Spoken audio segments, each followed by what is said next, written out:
আসসালামু আলাইকুম, সবাইকে স্বাগতম। প্রিয় শিক্ষার্থী বন্ধুরা, আজকে আমি এই যে এইচএসসি আইসিটি বিষয়ের আমরা যখন লজিক ফাংশন সরলীকরণ করি তখন যদি এই ধরনের ফাংশন থাকে, এখানে এক্স সমান বলা আছে A not B C plus A B not C not plus A not B not C not plus A B not C plus A B C. তো এই সমীকরণটির আমরা সরল করে ছোট করব কিভাবে?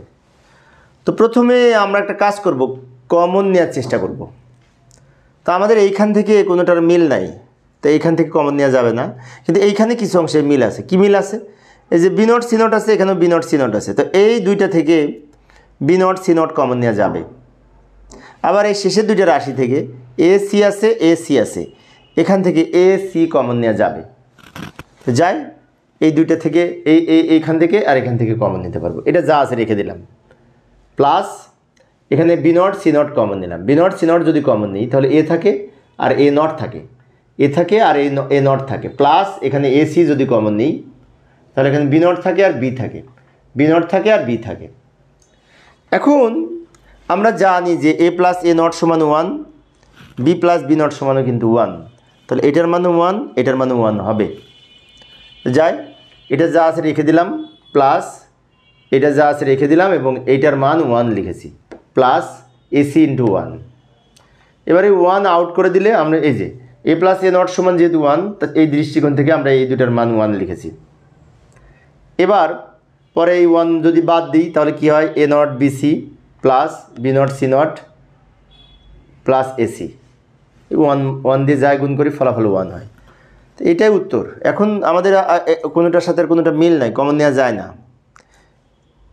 তো এই পর্যন্ত রাখলেই হবে, কমন নিয়ে ছোটো করা যায় না, তাই এটাই উত্তর। আচ্ছা, 28 নম্বরে আরেকটা অঙ্ক দেখাচ্ছি আমি। এই যে 28 নম্বরে আরেকটা অঙ্ক,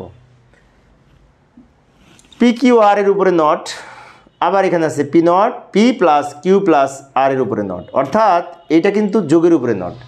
তা ডি মর্গেনের উপপাদ্যে এটা কিন্তু ভাঙ্গা যাবে। আবার এটা গুণের উপরে নট, এটাও ভাঙ্গা যাবে।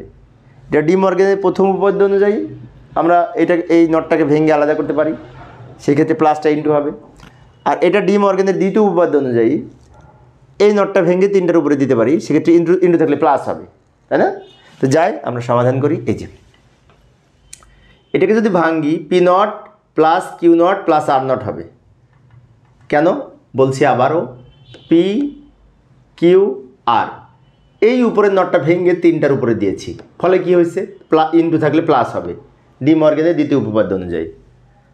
এবার এইখানে আসি, এইখানে আবার এই যে প্লাসের উপরে নট আছে ওটা ভেঙে আলাদা করা যাবে, P not Q not R not হবে, P not into Q not into R not. এখানে প্লাস আছে তাই ইন্টু হলো, উপরে নটটা ভেঙে আলাদা হলো, প্লাস থাকলে ইন্টু হবে। এখন এইটার এটা গুণ করে একত্র করতে পারি, তাই না?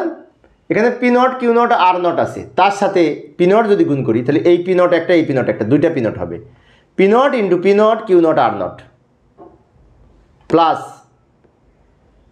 কিউ নট আগেই আছে, আর একটা কিউ নট আছে, তাহলে কিউ এটা হবে, সাথে কিউ নট যুক্ত হবে।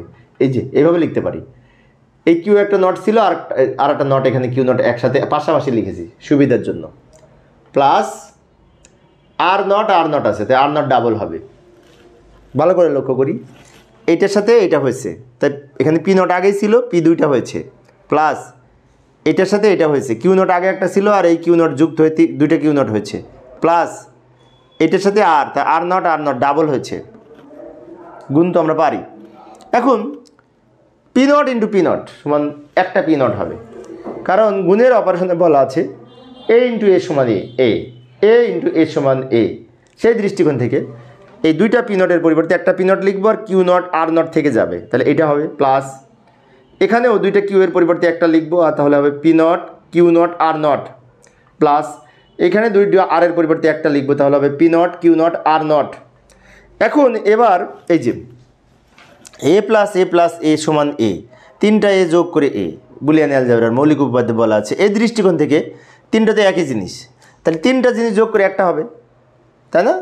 তাহলে আমরা এখানে একটা লিখতে পারি, P not Q not R naught, P not Q not R naught. এটাই উত্তর,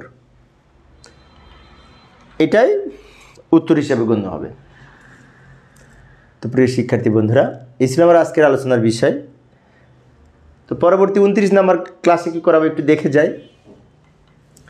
29 নম্বরে এই অঙ্কটা সমাধান করার চেষ্টা করব। এই নটের উপরে আর একটা নট আছে, দেখার আমন্ত্রণ রইল। খোদা হাফেজ।